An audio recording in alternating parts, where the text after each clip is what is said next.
The show that we have weekly, every Saturday, 2 p.m. Eastern Standard Time. A show that was created and developed for and by our young people. And we have two young hosts that are generally on here every week, one of which is in college and wanted to share with you. She's going to do her best today to get on, and we told her to handle your business, Jay Olivia. So, Jay Olivia, whether you're getting on now or you watch it later, we certainly thank you for all that you do. Ladies and gentlemen, I'm going to introduce you to Brandon and just present to others, because many of you know Brandon. Brandon is becoming the voice of BET. So we certainly thank Brandon for taking the time out. Saturday at 2 p.m., how many teenagers going, come to a show Saturday at 2 p.m. and feel like they're working? Brandon, I don't know. You might have to tell them why. Brandon, introduce yourself. Hi, everybody. My name is Brandon McDonald. As you might hear throughout me talking or answer my questions, because I always got questions. As I'm talking, y'all might hear a little bit of noise because it is a little bit noisy in my house today, noisier than usual. But anyway, everybody, I'm glad to see everybody on BET Talks. Welcome for anybody that's new, and if you don't know me, but hi, my name is Brandon McDonald. I'm 13 years old. I know it may not sound like it to some of y'all, but I'm 13 years old, and I go to Amy Northwest Middle School, my last year, and I'm excited to get a chance to talk to everybody today. So I'm going to introduce, to you, Mr. Leroy Howell. And Mr. Leroy, you give us an idea of what's going on today. I'm going to ask you to introduce our guest the second time. So this time I'm just going to introduce you and the partnership, because we want the doctor's information. We want her to get it together, be a little bit of secret first, because we want her to hear everything people are feeling. So we don't want her to get too excited and get started right away. We want to hear from the people. But I certainly want our people to know who you are. Thank you for being one of the partners of BET, bringing everybody together, and most certainly tell the folk a little bit about yourself, Mr. Leroy, and thank you for joining us today. Sure. Good afternoon. I'm Leroy Howell. I head the community engagement, community partnerships for Einstein Healthcare Network.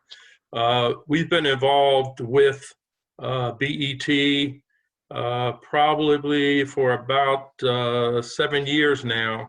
And I first met Richard Washington at Logan Elementary School because we also partner with Logan Elementary since that's part of the mayor's community schools initiative. We've also worked with BET with the Let's Love Logan Day in accordance with the Logan Civic Association. So we've been involved quite a bit in the community. And Richard Washington has been a great partner with us. And we've been involved with a number of different projects. And when he was telling me about the program that you have here on Saturdays, I said, well, let's get some of our physicians on and some of our health professionals, particularly talking about COVID-19. So we're happy that you invited us to be here today. And what I'd like to do is to introduce Dr. Denise Wynn-Baker, and she's a pediatrician at Einstein Healthcare Network. During the other intro, she was bragging about the fact that she was born and raised in Philadelphia. And not to be outdone, I was also born and raised in Philadelphia. I used to live in the Germantown area, and I also used to live in the Mount Airy area also. So we're both born and bred Philadelphians. And again, whatever we can do in terms of being able to help the community, we're there for you. And with that, Dr. Baker. Well, Dr. Baker, before you shed light on yourself, I don't even want the people to see you yet. I'm excited. I met her already, y'all. So y'all get a chance to be a little jealous and envious for a minute. You see the smile on the face, and even through tough times, Dr. Wynn-Baker, I certainly appreciate you, just for the work that you do. First responder, hey, look, you know what it's hitting for, as they say. But before you speak, we want to hear from some of the people. And the first person actually going to talk to you today is Brandon. Now, Brandon, he likes energy. Brandon says sometimes, come on, the show be too light. Where's the debates? Where's the controversy?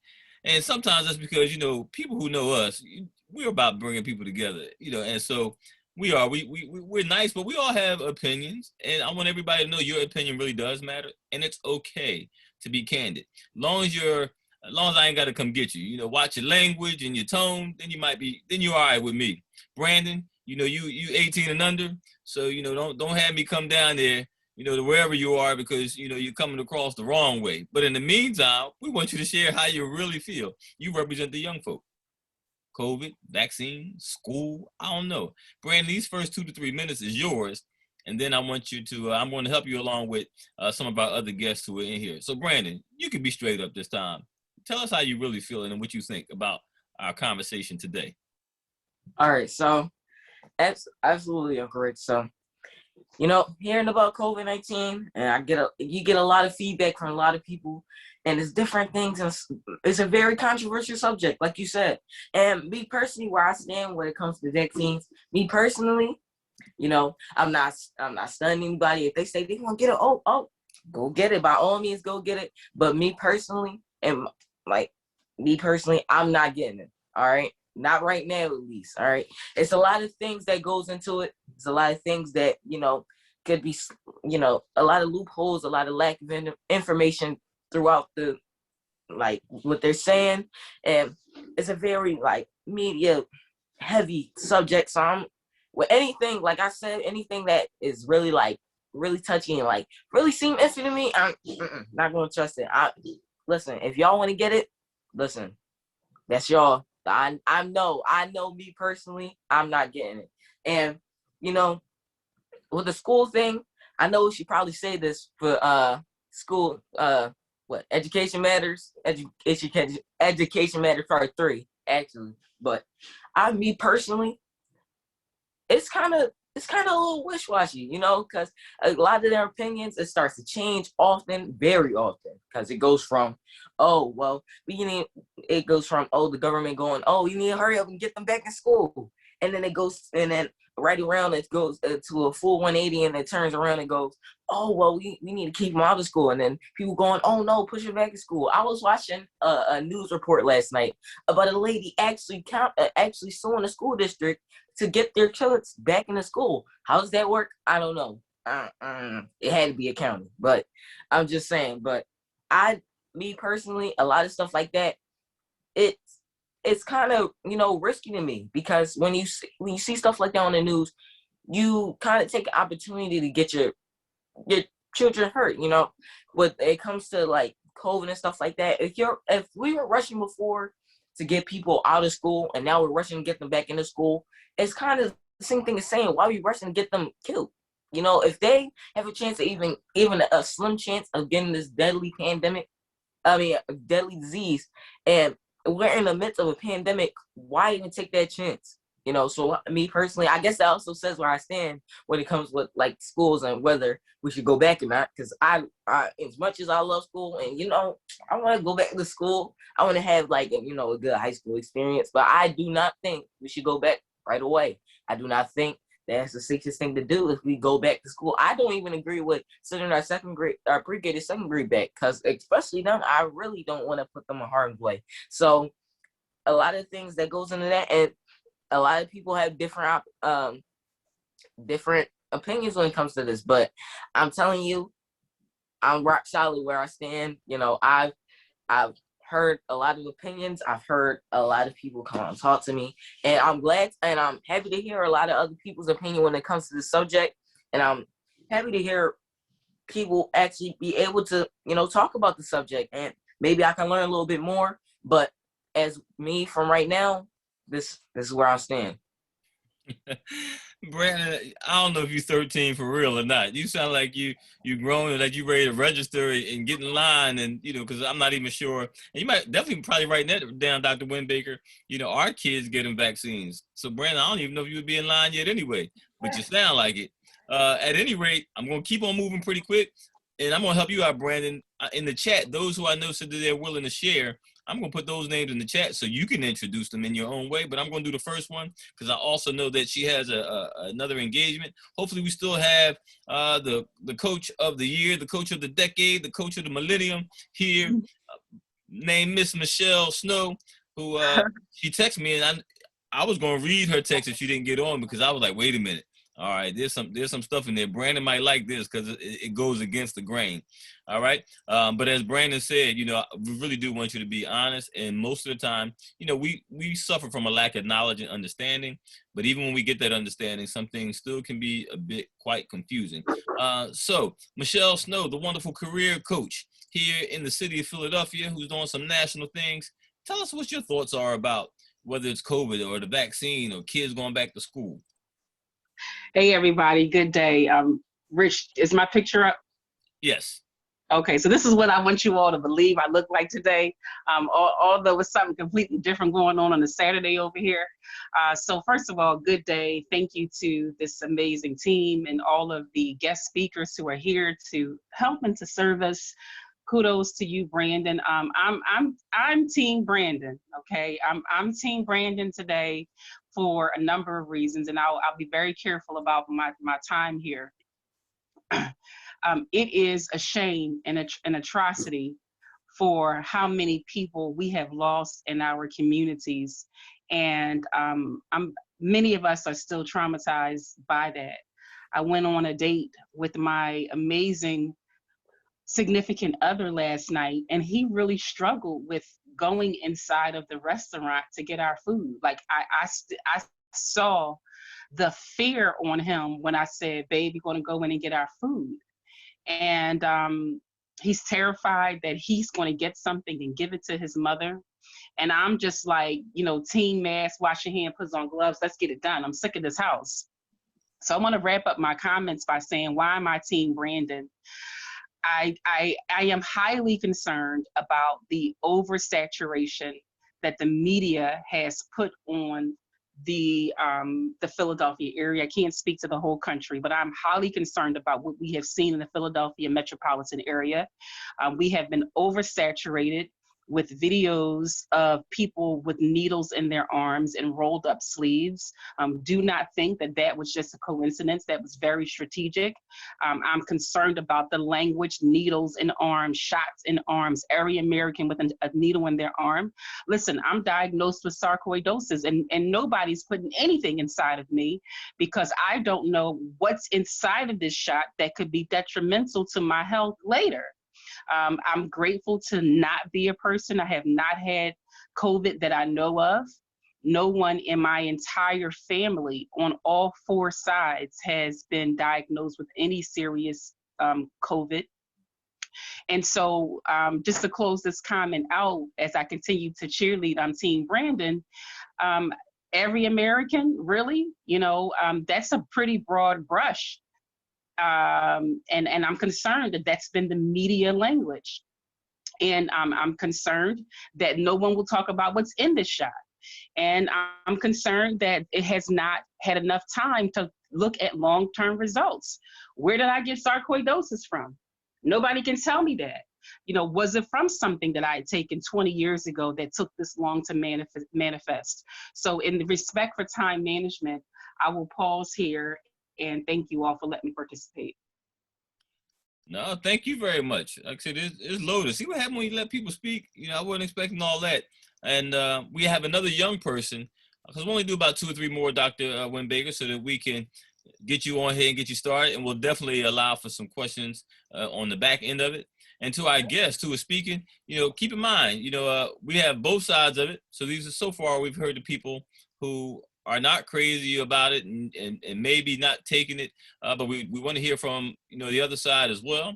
But Melania, I know you actually put in the chat. Melania is one of our youth council members, and I'm so proud of you because you have certainly been speaking up more.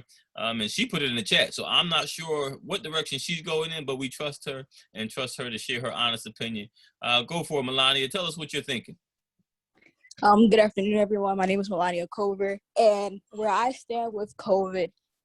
So basically, I come from a very personal experience when it comes to COVID and everything like that, because there were a few family members that had COVID in my family, but also with the COVID vaccines, I don't really trust it personally because when I took the flu shot, there was some bad results that happened to me. So if bad results happen with a flu shot, then what could happen with a vaccine shot? Y'all get what I'm saying?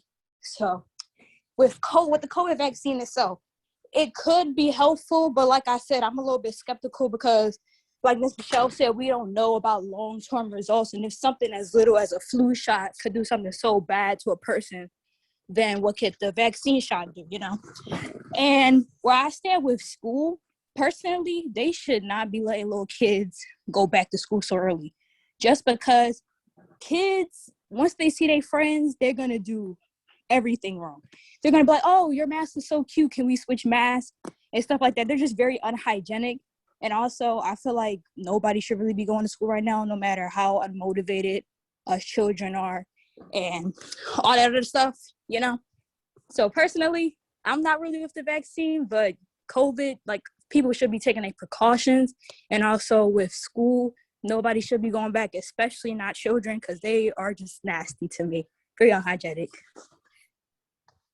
Well, thank you very much for sharing, Miss Melania. All right, Brandon, I'm going to actually, turn these next two people over to you. You can introduce Mr. Arrington, who's actually a principal, and I know he's been on the show before on Education Matters. So if you want to give him a shout out, and then whenever you're done with Mr. Arrington, Brandon, I already know you know Ms. Butler too, who certainly represents the community and the school as well. So Brandon, you can take it from here and introduce, or at least bring on our next two people to share their thoughts. And then right after Ms. Butler, we'll go into Mr. Howe reintroducing our wonderful Ms. Dr. Denise Winbaker. Okay. Now, this guy that Mr. Rich is talking about, he is a really good guy. You know, he came on here. I forgot the principal that he said you were, that the principal that you said that he was. What principal? What school? Yeah, it began with the letter H. I'll probably mess it up. I think is it Harrington? I know him from the Thurgood Marshall. He's at a new school and he's been there for over a year, and so I don't want to mess it up. I'm sure he would tell us. Hartranft. There you go. I do. It was an H. See, Hartranft. Is that William Hartranft? John F. Right, I'm getting there. Yeah. Hartranft, yeah. All right, but Mr. Arrington is a really good guy. You know, he came on Education Matters when the very first show. See chance on coming out on us, and now we're up here and we're really enjoying ourselves, and we're glad to see you back, Mr. Arrington. So I'm glad to hear your opinion when it comes to the COVID vaccine and having kids back in school, and having your perspective as a principal with having kids back in school. I'm very, very excited to get your opinion. All right. Good afternoon, everyone. In terms of going back to school, if you followed the news, you know that there's been a lot of pushback from teachers, administrators, and whatnot in terms of going back to school. And let me make clear that all educators want to be in school. But as you all indicated, we want to be in school safely.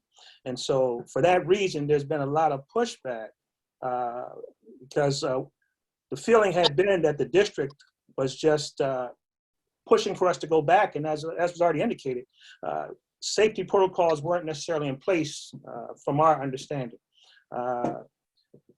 Just something as simple as, this is a year out from the time we shut down last year.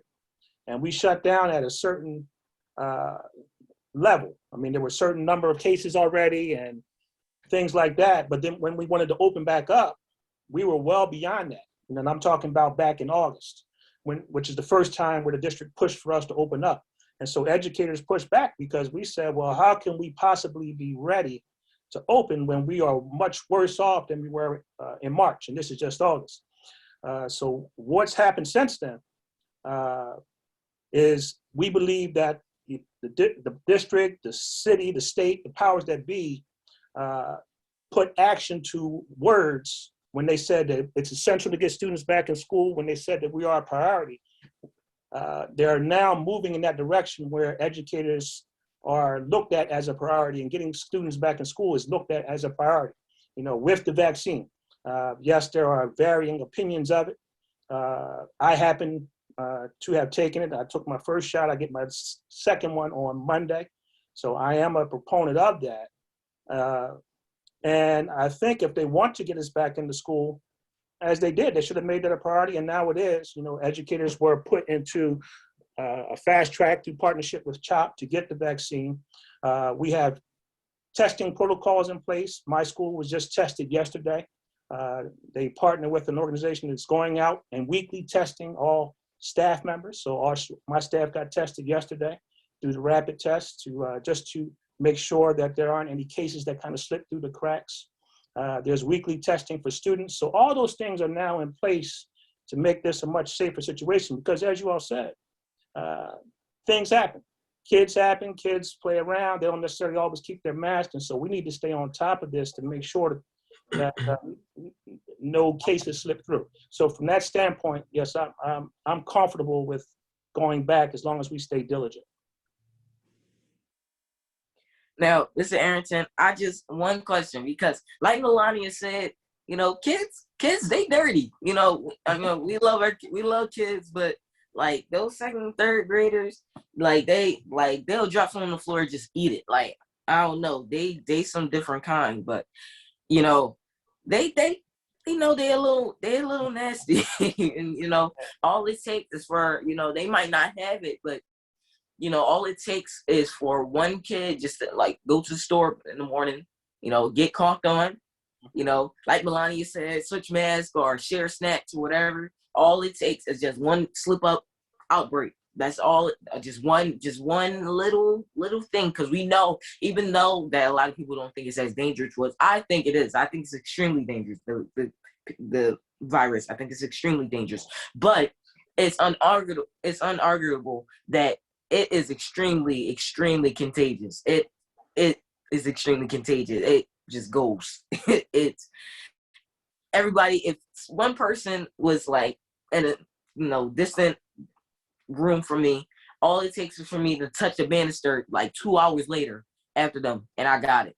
Just like that. It's extremely, extremely contagious. Now, knowing that, do you think it's necessarily, like personally, it's a good idea to like have kids go back? Or do you think it's too early? Do you think maybe we should wait a little bit longer? What do you think? And Mr. Arrington, I'm going to ask you and Ms. Sanders to chime in because both of you are principals on that question. But you go ahead first, Mr. Arrington. That way it gives Ms. Sanders a chance to come off mute. Okay, all right. Well, should we go back now? I mean, I would actually say that, you know, a lot of us thought that at this point in the year, it would have made more sense to finish out the year as we are rather than go back. There are a lot of things that factor into why we went back. A lot of it is perception. A lot of it are the optics of it, trying to get back to some semblance of normalcy.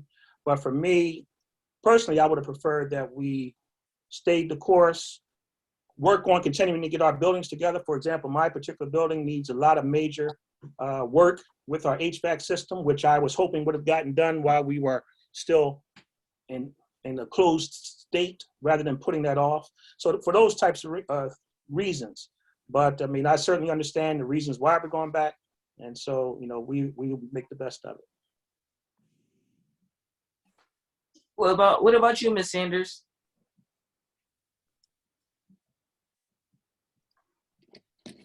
And because of her location, she did warn me ahead of time that she wanted to speak, but I also know she's at the dentist's office with her daughter. Wow. So just in case, we may revisit it, but she is online, but we're not sure if she's talking at the moment. That's the principal from Logan Elementary. Yes, yep, you got it, principal from Logan Elementary School. Honored to be in her presence. I don't know if you've talked to any principals where the kids have gone back already, but certainly we'd like to hear feedback. In the meantime, Tashika, if you could represent, Logan School, and then Ms. Butler.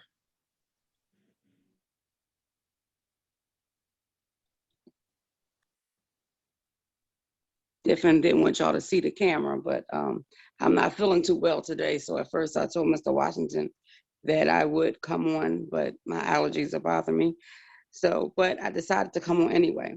So I do say the same as what the gentleman just spoke, as far as feeling that we should have probably stayed virtual and got the buildings together and started back up in September. But I wanted to talk about the vaccine. So like I stated, I have very severe allergies and asthma. And my doctors at first told me that I probably wouldn't be able to take the vaccine.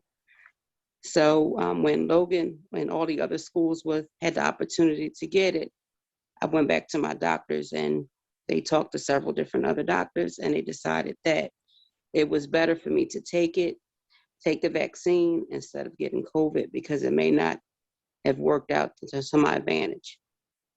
So I thought about not knowing all the things that was in the vaccine and did I want to take it. But then I realized that I'm taking a lot of other medication that I don't know what's in it.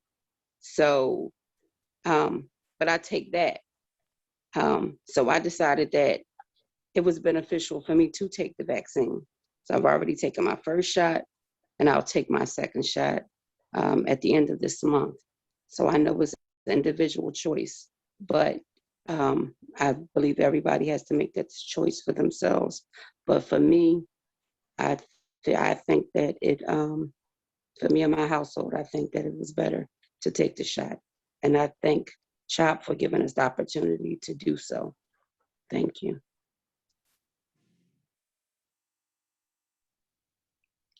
All right, Ms. Butler, are you there? Yes, I'm here. Good afternoon, everyone. I'm in Good transit, but afternoon. I am Good definitely afternoon. here. It's wonderful to see everybody that's on here. And Principal from Hartranft, well, he's Thurgood Marshall now. I've worked at Hartranft building. Well, actually not at the building, but in the rec center behind it. So I love hearing that.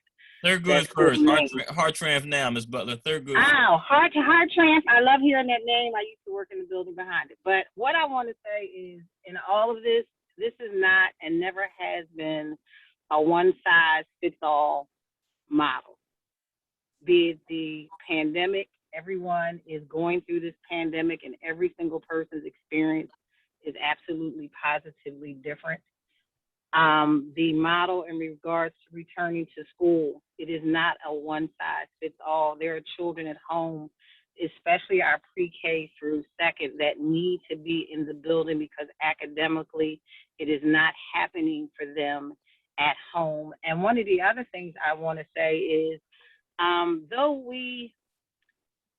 for me, a lot of this experience is sort of like when we hear about an airplane that's crashed. We hear about that airplane that crashed. We didn't hear about all the planes that took off and landed where they were supposed to land. So with the media, we tend to hear all of the negative stuff. Yes, the numbers were outrageous, and it should have not gotten to where it was. And we understand as adults and young people that there were some political things behind a lot of this stuff. But again, we hear all the negatives the majority of time. The number of people who have been vaccinated with no side effects, we don't hear about them. We just hear about the ones who had an awful side effect. We don't hear about the schools that have been doing in-person learning since September and the number of outbreaks that they have had or not had. So I just encourage everyone to just continue to look at both sides and understand that is not a one-size-fits-all. I am for the vaccine. I want to be around people again and be able to hug. I have had both doses of the vaccine. The only side effect that I had was I was fatigued. I was tired, but if you know me, laying in my bed all day is a wonderful thing for me. Flicking my channels, watching Netflix. I was able to catch up on some shows on Netflix. And actually spent time with my grandkids that day, my older grandchildren that were at my house, and we just laid around and watched. So this is definitely, this whole entire situation is not one size fits all. And as we continue to talk and go into it, remember again, millions have gotten the dosage. Thousands of kids are back in school. We're not hearing about the good ones that are coming through. We just continue to hear about the negative and the negative. And it's the same thing with the flu shot. Everybody responds differently to the flu shot. I am older, And in my life, I had a friend say, it looks like we have to get shots to stay alive. My option is to stay alive. So I get the flu shot. I have to get something now called a shingle shot. If anybody's ever had the shingles, it's miserable. I am, again, just that everybody will remember one size doesn't fit all in all of this. Oh, thank you, Ms. Butler. We certainly appreciate you. So you can see, there's a wide range of thoughts and feelings regarding this. And speaking of wide range, we have and then I'm gonna skip you from having to reintroduce Dr. Denise Wimbaker, Mr. Howe. So I'm gonna warn you that ahead of time. But Dr. Wimbaker, we have a parent and we have a distant folk out in California. They're 3 hours away. My sister from down there, she's gonna share the California version to see if there's any difference in the stories or the feelings. Tanisha, tell us what you think about the conversation that you're hearing. Hi, everybody. Hopefully you guys can hear me. I do work for San Diego Unified. Can you guys hear me everywhere? You guys can hear me? Yes. Okay. So I do work for San Diego Unified. As of right now, we are one of the districts. Of course, we're one of the biggest districts in Southern California. So outside of LA County, we are still closed. They are trying to get us to open after spring break. I am a little in between with the vaccine, not taking the vaccine. I am one of those ones that get really sick with taking the flu shot, so I don't take it anymore. Every time I did take it, I would be out of commission for about 4 weeks. So I don't take it anymore. And that's just personally for me. I'm a little, I do get a little taken aback because of course we have the parents that want to compare our district with other districts. The other districts are very, very, very small.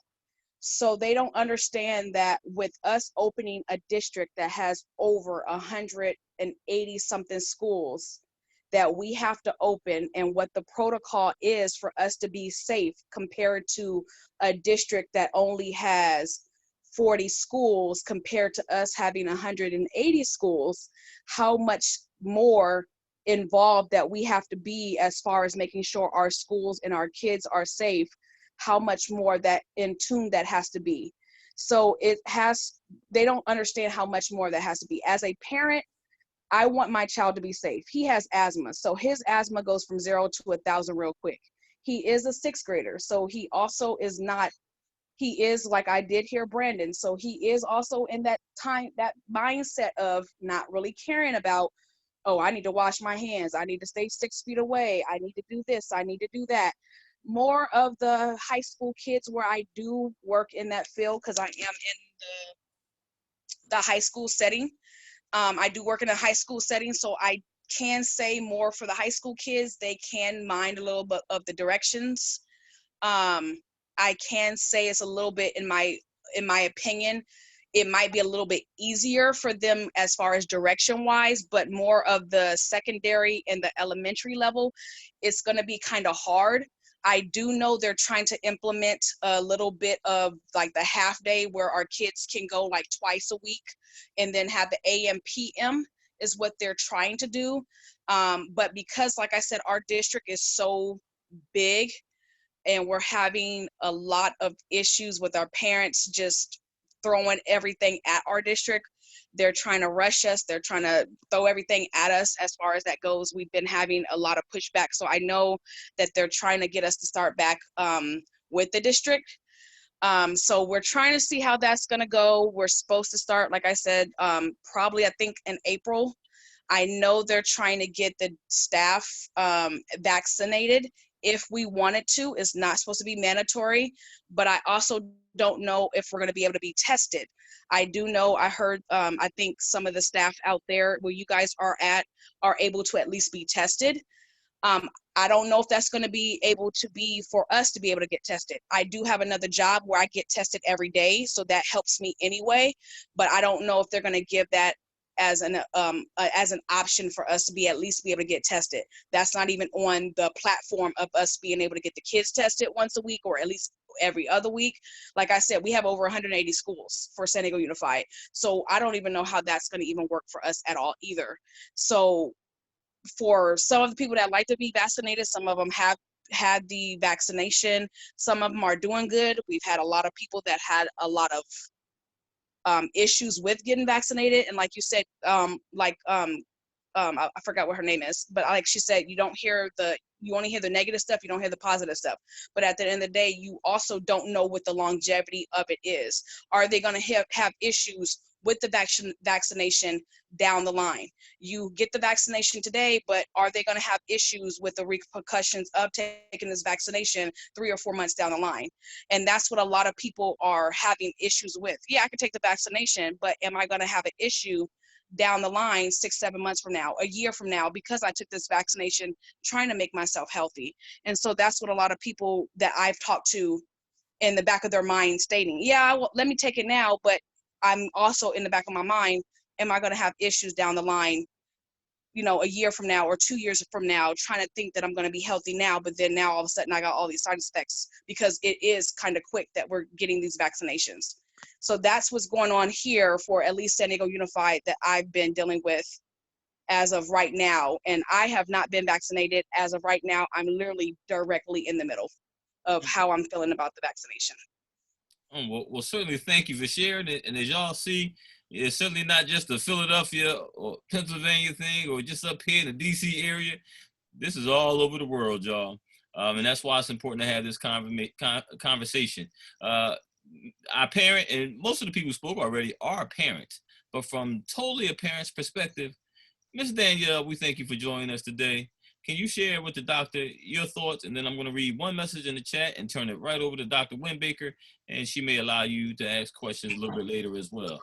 All right, Ms. Danielle, one of our parents. Hi. So my just concerns was going off of a little bit of what Ms. Butler said and what the lady that was just talking was saying.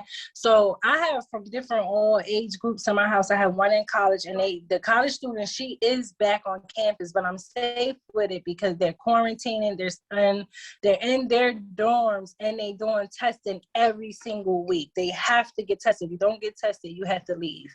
So with the other kids, I have from 9th grade all the way down to 6th grade, and I do have a preschooler. With them going back to school, I'm more or less like comfortable for them to go back because they're older. Like, we done had a whole year to prepare for this.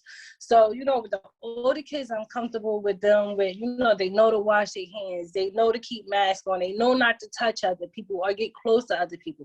But my thing is about sending pre-K to 2nd grade first. I have a pre-K at home now, and no pre-K is going to stay away from another preschooler. That's my big issue about sending pre-K first. If you send older kids back and, let's sit out, see how it goes, I don't have a problem with that. But sending pre-K back to 2nd grade, I have a problem with it. And my issue is a little different because, like, my 5-year-old, he's very sickly. He has asthma real bad. I have asthma. So I'm real cautious and scared of people because of those issues, because of the asthma issues. And he's very sickly. He gets sick. You have parents that send kids back to school with colds, with fevers, regardless of when we in the pandemic or not. This was going on before the pandemic. Parents don't care because they looking at it as though they have to get to work, so they don't have a choice.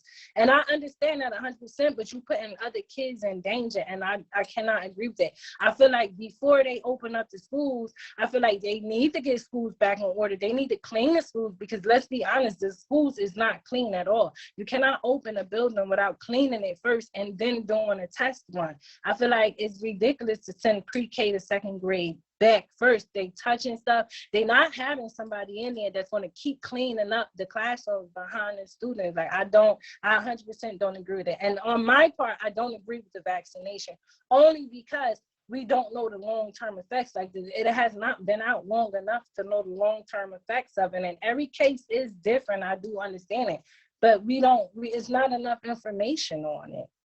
And then going back to the pre-K about what Ms. Butler said about some of the pre-K is having difficult times at home with learning and learning. But I understand that, I get it, but I feel as though that all falls on the parents, because as parents, even when school is in place, it's on us to teach our kids first. And my experience with the whole online learning is that my son is learning way more online. When he was in the classroom, I even asked the teachers about learning. In pre-K, they do not do learning in pre-K. They basically play all day and take naps and eat lunch and breakfast. When he's home, the teacher is on the laptop, and she has no choice but to teach him. He's learning way more being at home than being in the building. So that's just my opinion on it.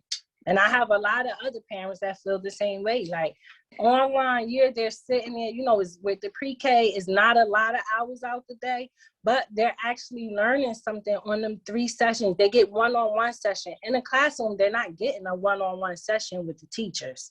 And I feel as though that one-on-one session is very important. And the small group session is very important. So I'm one of the parents, so I will not send my kid back.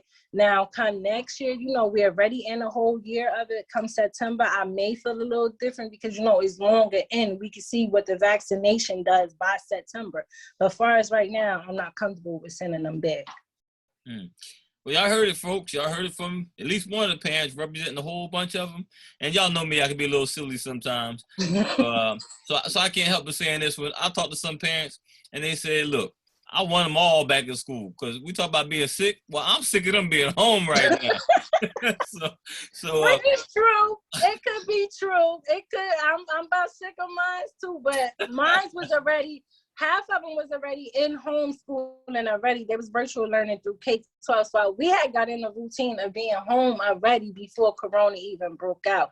And I feel as though it's better. Like, for some reason, I don't know, I feel as though I understand the classroom setting, but I feel as though with the kids being home is a safer environment. You're in charge of your kid learning. And it's not, you don't have to worry about the sub and other kids and fights and all of the nonsense with them being home. I feel as though we should take a little bit more time and not open the schools yet. Well, thank you, Ms. Danielle, for sharing your thoughts. We certainly appreciate all of you for your thoughts. And we have a couple more that have come on after, Dr. Win-Baker shares. I will say this, and Ms. Butler, I believe, said it as well. This is certainly not a one-size-fit-all program. It is tough. And the other thing that's a challenge is that some people have to try something in order to find out what the long-term effects are. So you have to decide at what point you're willing to try, or what point you say, you know what, I'm not going to try at all. But somebody, has to be able to do something. So there are people who put themselves on the line even before now. Because right now there have been some tests, some trials, but I'm not a doctor. I want to hear from the doctor. So doctor, we're going to want you to take this last chat from the pastor. And once I finish this message in the chat, you take it away, Dr. Win-Baker, however you want. And if you want to bring it back to the people, you want them to ask more questions, you got it. It's totally up to you and Brandon. I'm going to be quiet after I read this chat. So Reverend Moore says, hey, this is my testimony. She says, took my first shot, taken with no problem. Second scheduled for April 6th with an exclamation point, y'all. So it sounds like she's excited. And that's probably why I call her Reverend Dr. Excitement. She says her mom taught us that there are two sides to every incident because what we do is just for ourselves. We interact with others. So I think what's being said is it's not just for ourselves. So do the research, educate yourself, and then she put in caps, pray before making your decision.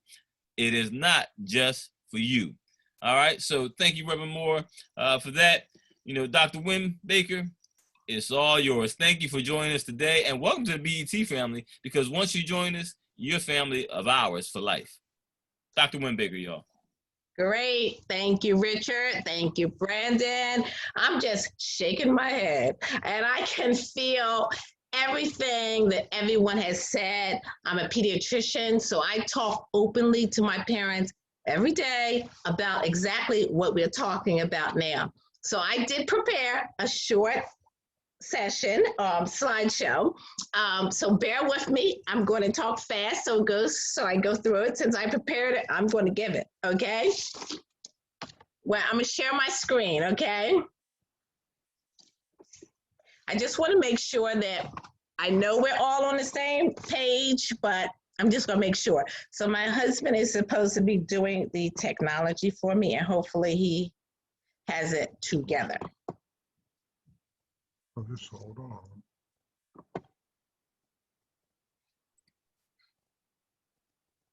All right, we're looking good, Dr. Winbaker. I can see your screen.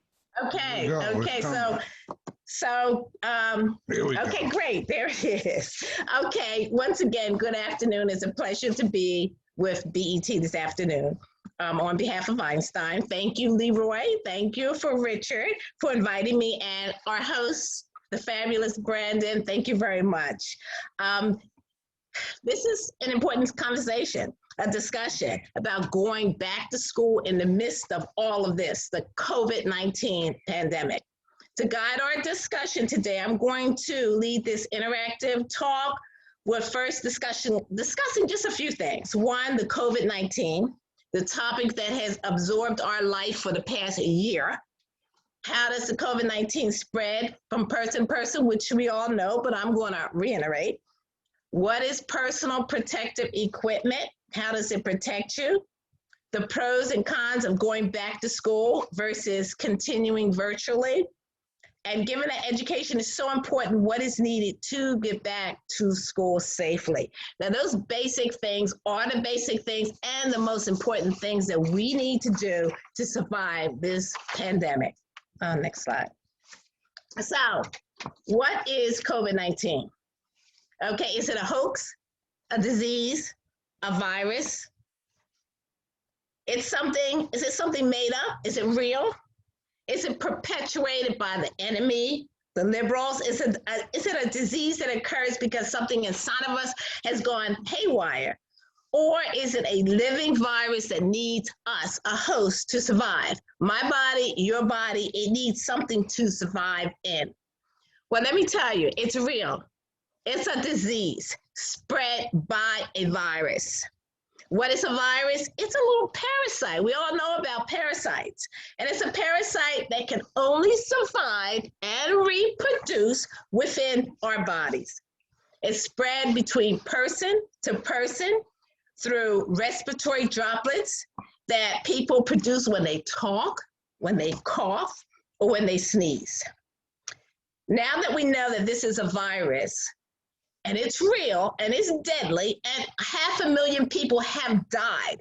And a large percentage of those people are people with pre-existing problems within our community. So COVID-19 is a coronavirus that is likely to be with us for the foreseeable future. I was just trying to find out you have like Colette was saying, you have the option of what you want to do. If you want to live, do you want to survive, or are you going to fall to this virus? Next slide. So this next slide is just going to show you how far the droplets spread when we cough with a regular cough, a light cough, unprotected, heavy cough, no mask or mask.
So for those who ask questions about the mask, make sure that you're taking a look at this.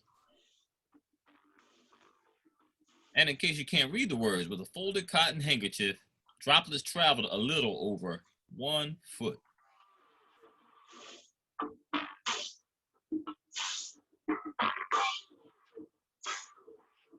homemade bandana fabric face mask.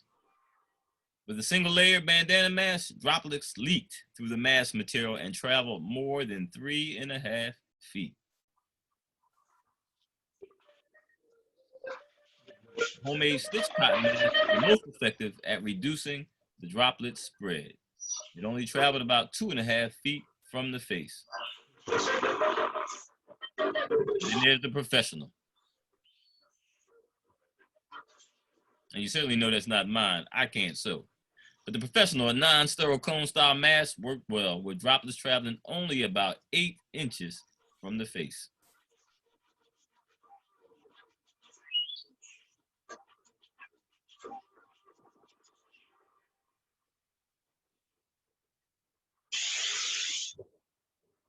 So if that wasn't clear enough for you, certainly do your research. You can definitely take a look at it.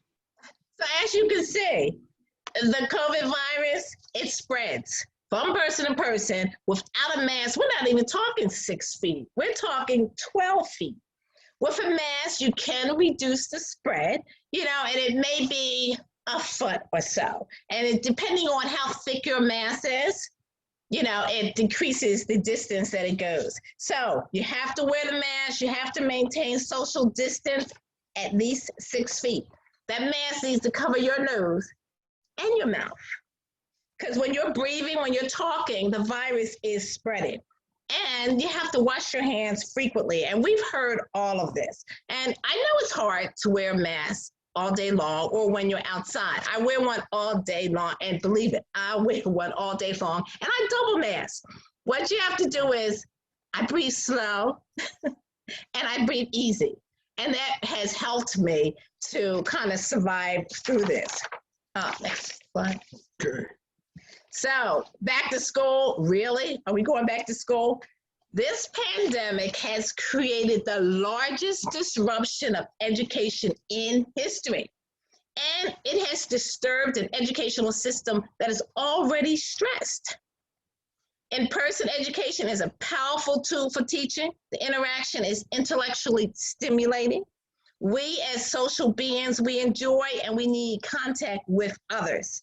Plus we enjoy sports, we enjoy exercises and other activities. However, safety needs to be the #1 priority for everyone, the teachers, the children, the staff, the parents. The con is the risk of getting COVID-19 and spreading it to others. Children can carry the virus without showing signs of being sick and give it to others. I would like to point out, though, that one reason why younger children are less likely to get COVID, it's all part of our makeup. The COVID virus needs something to attach to get into the cell. And those things are called receptors. They have a name for it, ACE receptors. And guess what? Younger children have less receptors for the virus to attach to. That's why they're less likely to get the virus, and that's why they're usually asymptomatic. These receptors, they line the nasal system, the lungs, the heart, the GI, stomach, the whole system. So there's less receptors for our pre-K, first, second, third graders to have the virus attached to. So that's one thing that's good. And I think that's the kind of push that they're saying for younger kids to go back to school. Yes, they still need their mask. They still need the social distance. We need to mitigate. We need to decrease as much of this spread as possible. And they need to wash their hands.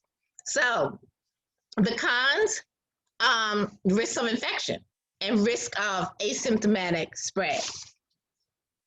Next. So back to school, what's needed? We know what's needed. Everybody said it, and we just said it. We need to test frequently. They need to take temperatures at the door, because like someone had said earlier, a lot of times parents do send their kids to school when they're sick or when they have a fever. We need to make sure there's a distance. And I saw that they're putting up screens around the desk to protect the children. They need to have hand washing breaks. And education is definitely the key. So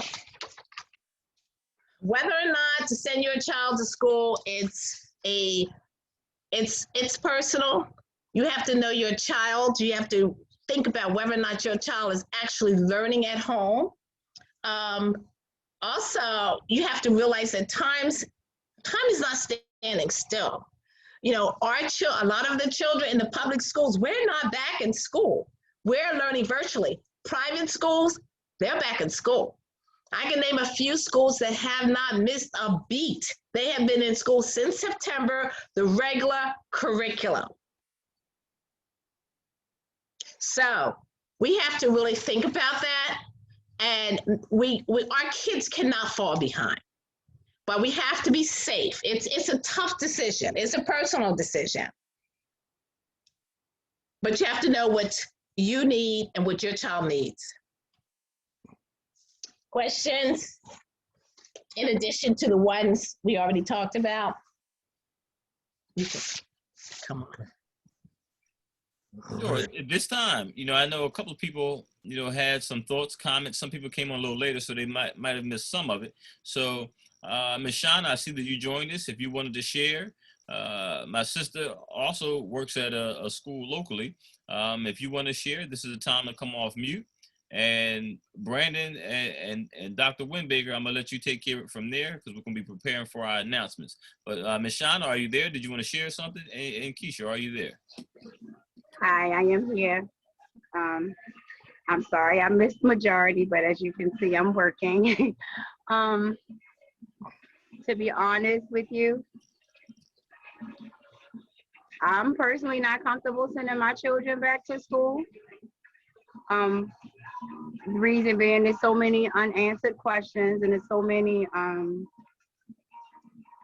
unknowns. I think that sending the smaller children back to school first isn't the smartest thing to do because they don't even understand what germs are really to even be able to, understand how not to spread them. This is my personal opinion. I have a 2-year-old. Definitely not sending him into a daycare. Definitely not sending him in an environment where there's a mixture of children. I do believe that, these decisions should be made based on an individual basis. What's best for your family, your household, and your children. It's so many unanswered questions. Even with the vaccines, I'm not even comfortable with those. I feel like they were thrown together. I feel like there's no evidence of the long-term effect of vaccinations to even be comfortable to put that in my children's bodies, not alone my own. I do believe that we should be vigilant. We should still keep a distance, keep washing our hands and, doing whatever we need to do as individuals to protect our families. It's tough because some children really do need to be in a school setting. They do. I can't deny that. Some children really do need that one-on-one or impersonal learning. Me personally, I'm just not comfortable with it. Even with these masks, right? And again, this is my personal opinion. We walk around with these masks like this is right now we're in a pandemic. It's like this deadly virus that has taken out 500,000 people. And this is supposed to protect us from it. I don't know, because when you go into buildings with asbestos, you have other type of protection and things of that nature. I just try to follow the guidelines as much as I can. My family, we have 7 people in our house. None of us have gotten sick yet, thank God. The best thing I do is just try to stay away from people as much as we can. And to be honest with you, I already have personal feelings about our educational system before COVID. So to be honest with you, is it the best thing for our children? I don't know, but I don't like to just be the negative. I also would like to say a positive. I think that if we don't send our children back to school, we need to figure out other ways that our children can get what they need as far as education-wise, because that is what's most important. That's all I have to say. You're absolutely right. It's tough. It's hard. There are so many unknowns. However, what we don't know the long-term effects of the vaccine, but one thing we do know is the long-term effects of COVID-19, and it's not good. Even those that survive, they're called a lot of them are called long haulers, in that they have the side effects of the virus for a long period of time, in that their equilibrium is off, in that their stamina and their endurance has decreased over the years. So this is not our first pandemic, because everyone knows there was a pandemic in 1918 with the flu. But this is where we are now.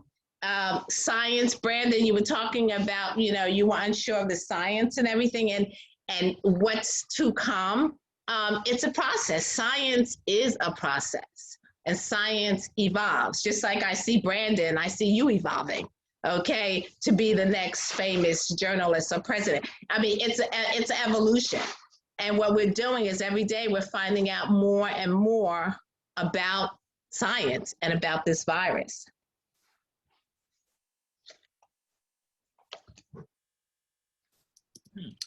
Ms. Butler, I saw your message in the chat. You can actually come off mute and share your question as well. And Brandon, you may be off mute, but again, so you can hear my voice as little as possible. Y'all know how I am. We treat it like a TV show. Any quiet for more than 2-3 seconds, y'all know I'm gonna say something. I'm always ready to talk, even though I don't even like to talk. All right, but Ms. Butler, go ahead. You can share, and Ms. Sanders, if you have returned, if you can share your thoughts. And again, anytime they ask a question or respond, Dr. Wimbaker, feel free to jump right on in and respond to whatever their statements might be. Dr. Wimbaker, I just wanted Brandon happened to speak to, I'm sorry, I'm in the store, so my mask is on. Brandon happened to speak to the virus living on surfaces for a period of time. I just wanted you to clarify that. So once it's in the air, how long does it stay in the air? How long is it impactful on surfaces? That kind of thing. Right. Yes. It can be very frustrating, because I will walk into my patients' rooms and everyone has their mask down. And the first thing I think about is I could see this virus floating all over the room, because in the air, the virus does survive. It can be there for days, and it can float around, but usually it just kind of floats to the ground. As far as plastic, stainless steel, it can survive up to 3 days. Cardboard, it can survive up to 24 hours. Surfaces, a lot of surfaces, the virus can die within hours. That's why cleaning is very important. We have to wipe things down. We have to wash our hands. We have to not clean surfaces with our hands, and we have to be careful.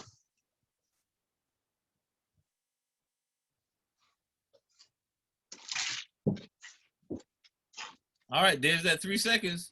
All right. No, all right. Brandon, So, you ready to say something?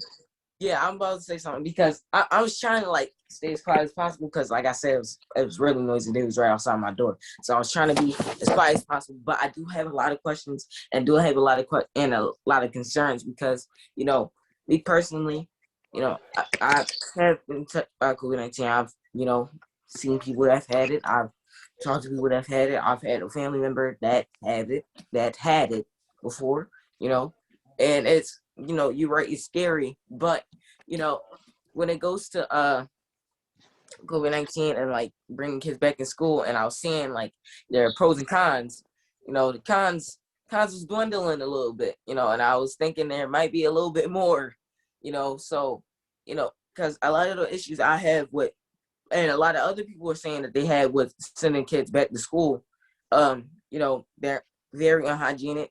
And not only that, but do know that, you know, sometimes kids can have trouble following instructions, even though if we're on them and we're telling them to pull their mask up. And, you know, kids not going to keep their mask up for, you know, 8 hours of a day to stay in school. You know, and I think personally, like Ms. Shawna said, it is not a good idea to have, you know, preschoolers outside around other preschoolers, you know, going around, you know, just spreading this disease. It's just going to be a germ party, you know, in my opinion. I feel like it is a problem, and I feel like it's not really important I don't think it's a priority to have kids in school right now. I think that we should less focus on what would be, you know, what we would want and what would be comfortable for us.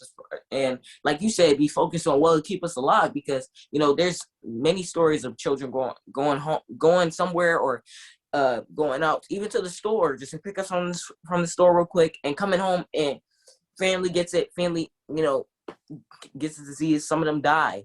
You know, it's very, very important that, you know, we keep stuff like that in mind while we are in the process of, you know, thinking about sending children back to school, or even, you know, sending them all back to school, sending us all back to school, you know, keeping us there, and focus on like the instructions that we're going to do to be able to get through the pandemic. We got to keep this stuff in mind, because it's not this type of thing that where just it's written in stone. We gotta realize, like, this is kind of stuff that we're going through, and we're just learning as we go, you know. And I want people to like kind of think on, you know, their own, you know, do y'all research, because it's a lot of things that go into this. Then y'all gotta realize, like, it's some things like y'all gotta, like, if y'all got questions and concerns, y'all can't just wait for them to be answered, because like I was hearing, like, people was talking about, oh, wow, I watch the news all the time, you know. News can be a little bit confusing, and, you know, they do get a short income, and they do get money from, you know, talking about these things, and they do want to get people to watch this stuff. So they do talk about a lot of the bad stuff and talk about a lot of like big things, and then they don't spend a whole lot of time on these things, because they don't really put a focus on it as much as we would like them to. So I think that you really have to look at these things on your own, and really have to pay attention on what's going on around y'all, because we have the pandemic, we have the vaccines, we have so many things going on at one time, and to just wait around and wait for questions and answers to come your way, you know, you're just going to stay confused. So I think that, you know, that's why we should have things like this, and really, like I was saying, pay attention, you know. So that's really what I had to say. So Dr. Winbaker, before you respond to that, and Brandon, I hope you don't mind me, I'm going to put you on the spot, and any other young person that may be on here for a moment, because the weather's changing. So we know we're talking about not going back to school, you know, in terms of, you know, safety. And when I say we, I mean young people. Although a lot of them are saying, no, get me, I want to go to school, and we should be in school. So you have that from young people too. But when I look outside over this last week, nobody's talking about, you know, should we go outside really? Should we go to the playground? Some of the same kids who say, look, I shouldn't go back to school, you know, out in the schoolyard or out playing basketball. What's your response to that? Does that feel or sound, you know, hypocritical? You know, and I'm talking about from a young person's standpoint, not the adults.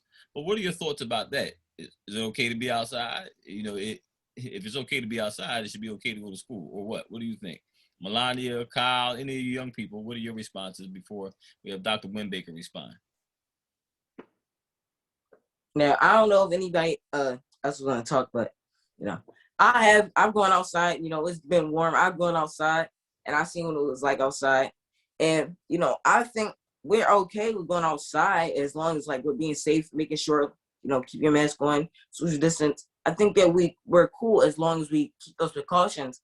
But I feel like, you know, being in that confined space, and it's also a difference in maturity, you know, because especially with younger kids, I feel like we should, you know, really look at, you know, being in a confined space, you know, aside of being outside and, you know, open space, you know, wearing masks, being able to know that we should wear these masks, social distancing.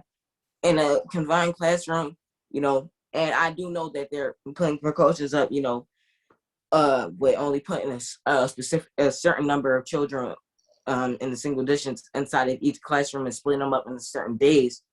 You know, I think that, you know, that as a precaution, that is a, you know, good precaution, but I still think, you know, it's still shouldn't be outside. I mean, still shouldn't be in school, my bad. But outside, I feel like you're safer being outside than being inside of that confined space, you know? Nadir or Kyle, can you come off mute? If you come off mute, I know that you are available to speak and don't mind speaking. In the meantime, I'm going to share something until I see you come off mute. If they don't come off mute, Dr. Winbaker, I'm going to take it back over to you. Okay, great. Thank you, Kyle. So it's really important to think about that because, you know, as a child, you know, most of us, you know, will be rather daring. And it just sounds like it, you know, oh yeah, I'll go to a party, I'll go skating, I'll go outside, but it ain't safe to go to school. Sounds a little odd to me. All right. Kyle, let me hear your thoughts, Kyle. Going back to school, so I don't know, probably a week or so ago, I was talking to you about this, Mr. Rich, and you gave me like a good idea about it. Well, your point of view of it, and you said the kids that need the help should go back versus kids that's doing good should stay home, and I really do agree with that. That's pretty much where I stand with it. Being home has helped my grades, but I do miss being in school. Got you. No, thank you for sharing. And for those who are listening, you know, let me clarify what Kyle said, although he said it pretty clearly. And I guess you never know, you know, who's paying attention to what you say and how they feel about it. That was, you know, my personal opinion that if kids had to go back, because we suffer, you know, from, you know, a huge academic loss. And even as one of the parents said a little earlier, even prior to the pandemic, so many of our young people, you know, have certainly, you know, missed out on a lot of education, that I personally felt that it would have been nice if we could have those who aren't learning and be the priority to get back so that we can hopefully take advantage of that, you know, more one-on-one time, or at least less crowded time to promote and push those who are not learning. Those who are doing okay, you know, or doing well at home, you know, leave them at home as, you know, as we continue through that process. So thank you, Kyle, for sharing that. Anyone else? Any other young person? Okay, they didn't come off mute. Dr. Winbaker, any thoughts about what you just heard? You know, the difference between, hey, it's starting to get crowded outside versus, hey, well, I'm not going to school, but I'm going outside. Well, I agree with Brandon. I agree with Kyle, okay? As far as, well, first and foremost, I would like to say what I talked about before, that the younger children, the younger the child is, the less ACE receptors they have. So it's less of a chance of the COVID virus attaching to their receptors and infecting them. So we have to remember that they have less receptors. So the COVID vaccine has less of a chance of attaching onto their organs. That's first. Second of all, Brandon, you're absolutely right. Being in those confined spaces just isn't good. It's not even good on a regular day. However, so we have to think out of the box, okay? I mean, why can't we open up those stadiums, the Eagles Stadium, the baseball stadium? Why can't we put tents out there and have our classes? Why can't the school district do some type of collaboration with all of these huge, beautiful buildings that aren't being used and people are paying rent every month? Why can't we use those spaces and spread out? You know, I would love to go to the different stadiums and sit and have a little classroom on their fields and everything. That would be nice. We have to think out of the box. As far as, I lost my thought, but that's my point. You know, we have to come up with a solution. Yes, we have to come up with a solution because we have to educate ourselves. We have to educate our kids. It's not easy out there with people. They will snatch the shirt right off your back without you even. So little, you gotta walk around and make sure that you're not stepping on his behind. That's a miracle. Acting crazy. I thought that might have been for you. I think it might have. Come on that side to get my Sure. I'm taking. But it's crazy because I'm telling you, the private schools are they're in school. Curriculum, normal curriculum. They're not playing around. They're making sure that when their kids graduate in 12th grade, they're going to be competitive. They're going to be at the table in the boardrooms. We have to make sure that our kids have the same type of education. So we have to think out of the box, Brandon. Yes, being in those confined areas, if we can have a few kids in there with their shields and everything, fine. But we have to find some place to educate our children. Ms. Sanders, principal in the Philadelphia School District as well. I know you've heard a lot. Thank you for joining us in the midst of your runs. We certainly appreciate it. We know this is a passionate topic for you. What are some of your thoughts based on what you heard? And we know that at Logan School, the children are supposed to go back on this coming Monday. What are your thoughts? Things that, I can appreciate the comments from everyone. I certainly agree that number one, I think families, minority families and families of color need to be able to make the decisions that is best for them. I also think, like Principal Arrington said, we've tried to go back a few times, but up until this point, we just have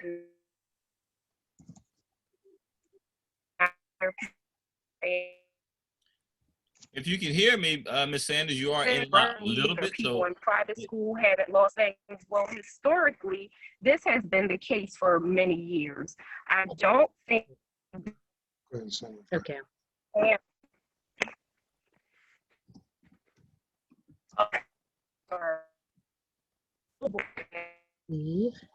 Ms. Sanders, if you can hear me again, you're going in and out, unless it's my computer.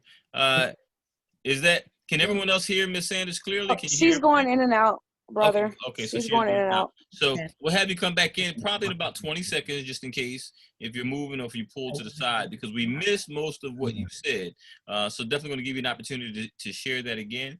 And I will say this, when we talk about principals with passion, these are principals with passion who love their children and do a wonderful job with building teams in their schools. So certainly, telling you like it is. Ms. Sanders, I think we might be able to hear you now. I'm going to try it again. Thanks. I was just in the middle of saying I hear people comparing public schools to private schools and suburban schools. And I just want to highlight that historically there has been disparity in those systems for a very long time. So I don't think that just sending a child back to school 2 days a week from now until the rest of the year is going to be able to close that gap. I do think that ultimately people have to make the decision that's best for them, but I want to press upon the people who are on the call today to be forward thinking and to think about next steps. What are the next steps in September when hopefully we can bring back all of our students? How can schools be fairly funded so that we can create smaller class sizes and those intimate groups that our children are going to need to be able to close the gaps that existed far before the pandemic was the pandemic? We need to be thinking about all of those things and not just having a conversation. I feel like when it's convenient, we start pressing upon people of color and minority families and telling them what they need to do. What we all need to do is to press forward and to help our governments and our politicians to make the change that is necessary in public schools so that we can be able to provide and then sustain the type of education that all of our children deserve. Right now, I can honestly say there will be cases of children getting the coronavirus when they come back. I'm a parent of 3 girls. My children are currently learning from home. Just about every week, I get an email from their school that a child is out and people are quarantining because of the virus. So that will happen. But for some families, that risk is worth it to them sending their children back. So we are preparing as best we can but we are not guaranteeing that there won't be cases of the virus. But moving beyond this, the conversation needs to be on fair funding for public schools for all children. Well said, well said, well said. And again, we're talking about people who are in the line. Now we're talking about first responders in the school district. All right.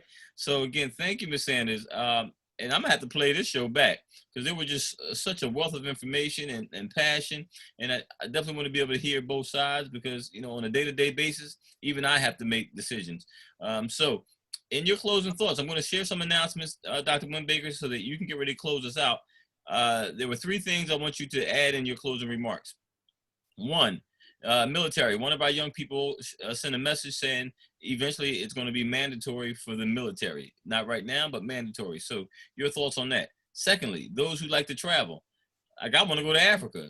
If you don't have your vaccines, well, in the past, you always had to get your shots before you went to Africa, but that might be a requirement no matter where you're traveling. So again, your thoughts on that, and then just your general closing remarks that if there was something you wanted people to remember as they leave hearing your voice, what would you want them to remember? Right after these announcements. So again, thank y'all for joining us on BET Talks. For the sake of time, Brandon, I'm going to zip through these relatively quickly. But thank you all very much for your time and energy. Don't go nowhere yet, as Brandon says, because we want you to hear these closing remarks. So with that in mind, here we go. Next on BET Talks, which is next Saturday. This slide does not do this gentleman any justice. DJ, the money coach, awesome. You know, we had Economics Matter, I believe, last month. We wanted people to ask more about economics and a little bit more about money. Do you want to fire your boss? Do you want to hire yourself? You want to set yourself up for wealth at any age. So we need y'all on here next week. They actually interviewed BET this past week. So we want to make sure y'all come out here and get some information from DJ, the money coach. All right. Talent shows the week after that. We need you, the oldest to the youngest. If you sing, if you want your family on here, if you dance, some poetry, some musicians, you want to play some instruments, go for it. We might even have a little poll at the end, so you might want to bring your guest on because we might do a little voting, and whoever wins, we might do something for you. Hint, hint. So I dare you, make sure that you give us a call and register, or you can shoot me a text if you already have that number. For those who don't see the slide, you can reach me at 267-688-3783, or email us at info, that's info, at mybetfamily.com. We're always looking for additional support. Adults with different expertise, come on, join us. We're still looking for a secretary, some grant writers, some lawyers who don't mind joining our team. All right, the Youth Council 5th grade and up, you can see our young people are doing some positive things, some wonderful things. If that's you, make sure you reach out to us. And to support us, oh man, please. Brandon, I kind of want to give it to you, but for the sake of time, I'm going to do it. If you are an Amazon shopper, there's no reason why you're not on Amazon Smile. It's the same company. All right, make sure that you check in with somebody who's using it. If not, reach out to us. We'll teach you how to do it so that anytime you shop, part of the proceeds can go back to a nonprofit organization, and we hope you choose bringing everybody together. In the meantime, if you're on here today, certainly you can Cash App us at $MyBETFamily, or you can do it through PayPal using the email address info@mybetfamily.com, or simply go to our website and click the donate button. All right. BET Helps is our tutoring program. It was Monday through Friday. We are now Monday through Thursday from 4 to 6.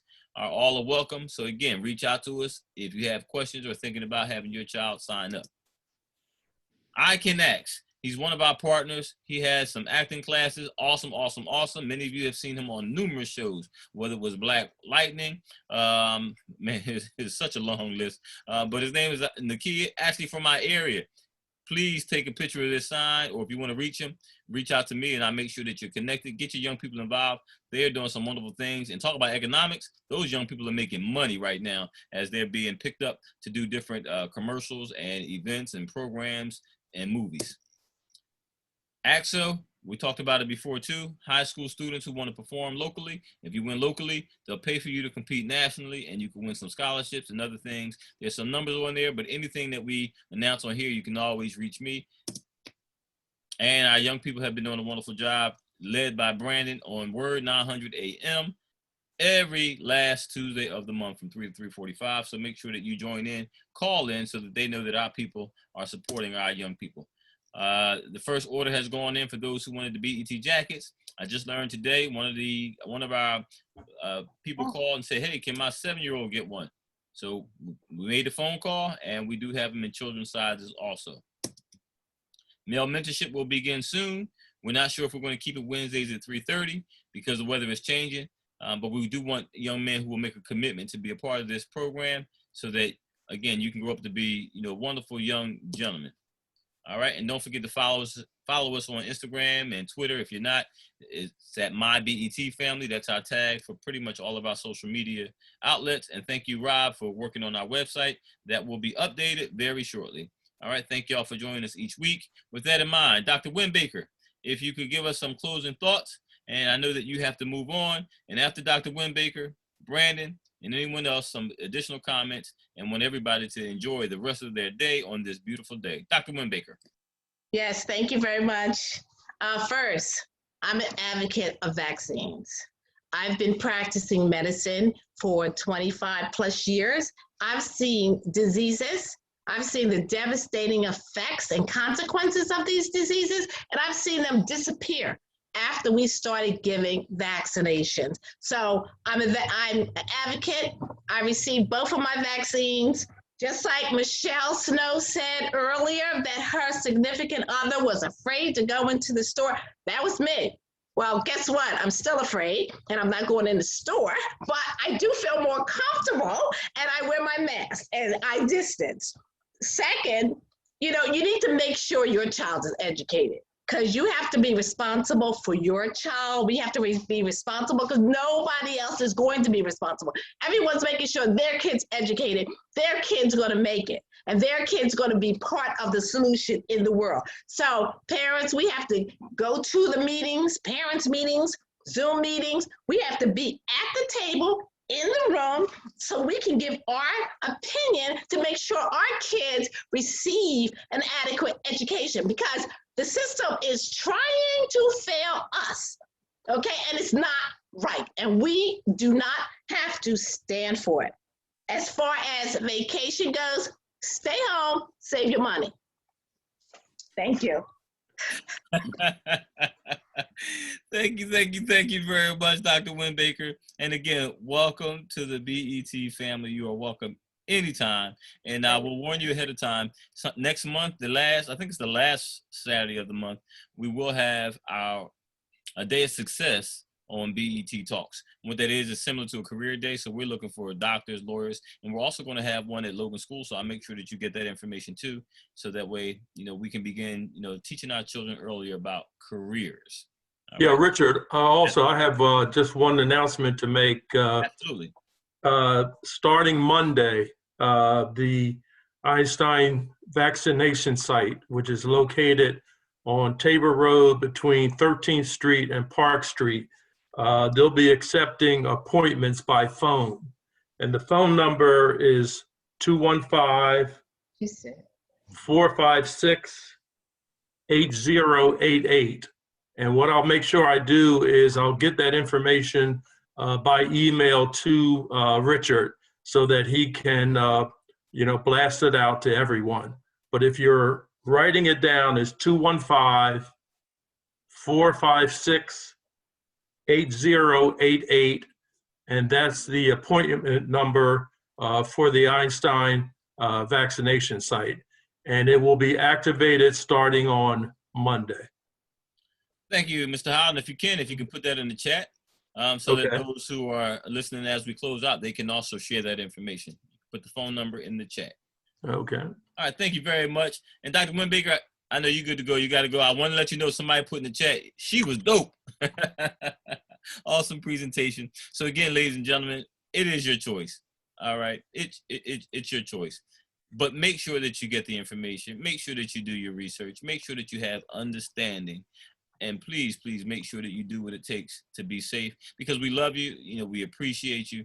And to our young people, again, the responsibility lies on the choices and the decisions of our parents. Whether you're educating them at home, whether you're going to have somebody else educate them, please, as Dr. Wimbaker said, just make sure that they get educated, because that is our responsibility first, even before they get to the schools. All right. So again, thank you very much. Brandon, give us some closing remarks, Brandon. Hey, I think we had a really good show. I got to meet a lot of people, talk to a lot of people today. We learned a lot of things today, you know. From where I stood from the beginning of the show, I've learned a lot more, you know, got a lot more out of it. And I'm so glad that I was able to come on here to this weekend and talk to everybody in here. So thank you so much. All right, ladies and gentlemen, we know we normally have that post show, but I'm going to be closing this out today because we do have our partner, BBF, Believers Bible Fellowship, who is down at Logan Schoolyard right now giving out food, and BET is one of their partners as well. So I'm going to be running down there with my mask on, Dr. Winbaker, with two of them, socially distancing, helping to give out food in the community. So if you can hear me, if they didn't run out already, run down to 17th and Lindley, more so where Belfield and Ogontz meet, right there in the schoolyard, and pick up your free items. And if you say you're broke, but you're still out there buying steak and etc., you better take advantage of this free stuff. You know, don't be that cute, because I'm going to get some too. If they got any leftovers, it's going to be in my house. All right, thank you all for joining us today on BET Talks. We love you. We appreciate you. Have a blessed day on purpose. And stay prayerful. Take care. God bless you all. Yeah.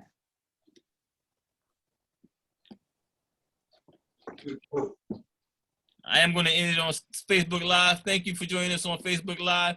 See you soon.